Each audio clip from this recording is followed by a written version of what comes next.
out of the box or out of the water, whatever you want to call it, we have, Mad Max, The Road Warrior. So have I seen this movie before? No. But after watching it, the puzzle pieces are coming together, and I feel like a freaking idiot.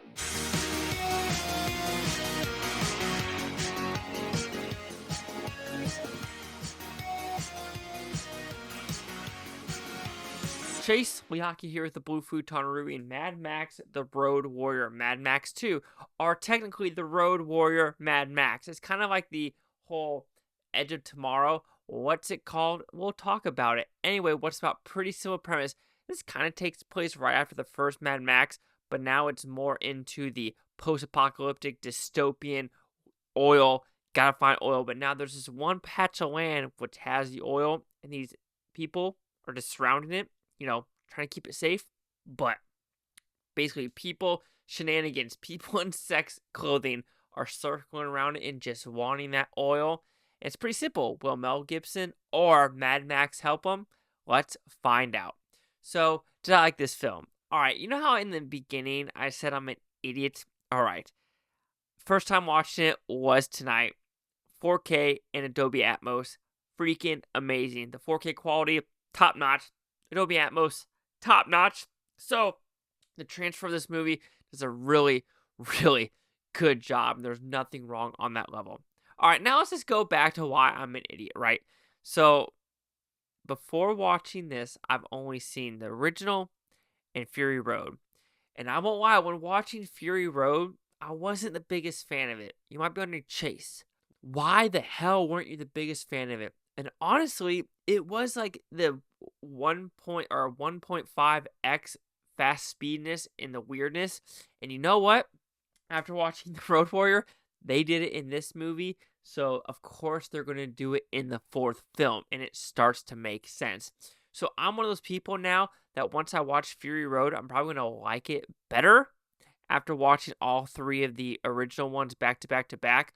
So, we'll actually see what occurs there. So when we talk about the positives and negatives of the show, let's talk about the negative first. And I would say the negative is still the writing. Each character is very one-dimensional. You don't get a lot of information about him. Even with Mad Max in this story, yes, you just know he's a grumpy old man who's just pissed off at the world, and that's kind of all you get. That's the same what you get with all the other characters in this movie. They're pissed off, they're there to be there, or they're just weird fucking weirdos that are outside of the wall wearing the most random shit. And you wonder in the post-apocalyptic world, yes, I do like the overall costumes, but I also laugh. It's like, where do they get this at? Like, did they go to a sex store and be like, yes. And this is, I'm not talking about George Miller and the costume design. I'm talking about the people in the dystopian future of like, you know what? What is the most uncomfortable clothes? 50 Shades of Grey. Let's do it. So I'm kind of joking on that level where you're just like, yeah, kind of the weirdest clothing option ever, through and throughout. But that's all I can really say about the negative of this show is just the weakness of the writing and how simplistic it is. But is that a problem when you actually think about the overall concept of this movie, which is dystopian future, car wrecks, through and throughout? And little did you know, so I think a commenter said Mad Max, the first one, was about a $400,000 budget. Of course, this one had a lot bigger budget through and throughout. So it does show with, semis flipping over, car wrecks through and throughout, just crazy ass stunts, and it is freaking awesome. But you might be wondering, wait a minute, why isn't it called Mad Max 2? Well, here's the thing. The first one really didn't make it past the Australian, I would say bubble, if I put it that way, and it slowly made it worldwide. But when making this one, they decided to call it The Road Warrior because not a lot of people have seen the original Mad Max.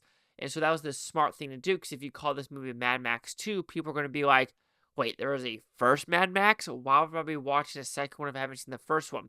So calling this The Road Warrior was a very smart decision by the filmmakers, George Miller, the screenwriters, to get more people involved in this story. So that was a pretty smart decision, and if you didn't know it, that is the main reason why. Again, this could be another simplistic review, because I don't know what else you want me to say about a badass movie with no, or very, very, very, very, very, very, very little CGI, and that very little CGI is the guy on the helicopter flying in midair. But what do I expect, right? But this movie is for the simple-minded people, and sometimes I love simple-minded stuff of being entertained. Are you entertained? And you should be after watching Mad Max, Road Warrior, The Road Warrior, Mad Max. Sure. So Mad Max, The Road Warrior will receive a 4.5 out of 5 with Futons, which equals at 90%. So see the critics and user scores gave this one. So you have critics a 93% with 59 of them. Audience score 86% with over 50,000. Critic consensus: The Road Warrior is everything a bigger, budgeted Mad Max sequel should be. Bigger, faster, louder, and definitely not dumber. Sure, not dumber, but it's so simplistic that it really can't be dumb. That makes sense.